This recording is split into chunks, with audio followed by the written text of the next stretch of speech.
আসসালামু আলাইকুম এভরিওয়ান, কেমন আছেন সবাই?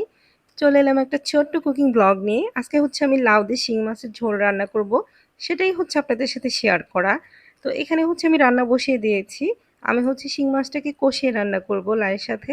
তো এই জন্য হচ্ছে এখানে আমি পেঁয়াজ আর হচ্ছে হলুদ মরিচ সব একসঙ্গে কষিয়ে নিচ্ছি। এদিকে আমি শিং মাছটাকেও খুব ভালোভাবে ক্লিন করে নিয়েছি।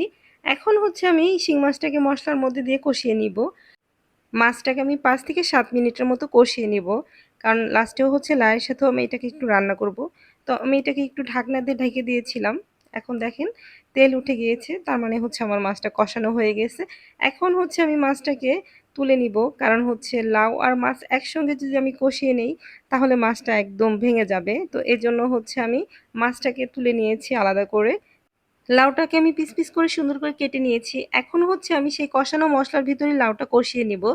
কারণ হচ্ছে আমি প্রথম দিকেই পরিমাণ মতো করে মশলা দিয়েছিলাম যাতে আমার মাছটাও কষানো হয়ে যায় আর এখানে লাউটাও রান্না করা হয়ে যায়।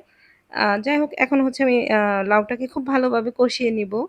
শীতকাল চলে আসছে। শীতে বেস্ট একটা খাবার হচ্ছে লাউ দিয়ে চিংড়ি, লাউ দিয়ে ইলিশ, লাউ দিয়ে শোল মাছ, লাউ দিয়ে শিং মাছ।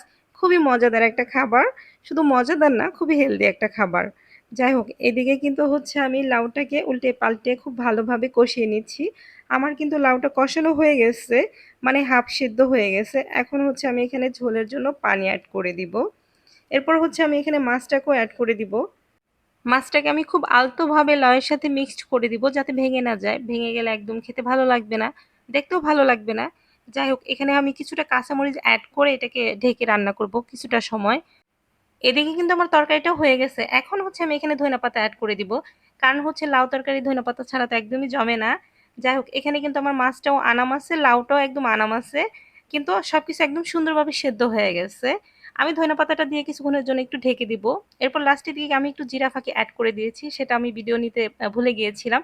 জিরা ফাঁকিটা খুবই অল্প পরিমাণে দিয়েছিলাম এজন্য মাছের যে একটা এক্সট্রা গন্ধ সেটা যাতে এখানে না আসে, খুব সুন্দর একটা ফ্লেভার দেয়। দেখেন আমার তরকারিটা একদম কমপ্লিট হয়ে গেছে। মাশাল্লাহ মাশাল্লাহ, খুবই সুন্দর একটা কালার আসছে। এই হচ্ছে আমার লাউ দিয়ে শিং মাছের ঝোল। সবাই ভালো থাকবেন। আল্লাহ হাফেজ।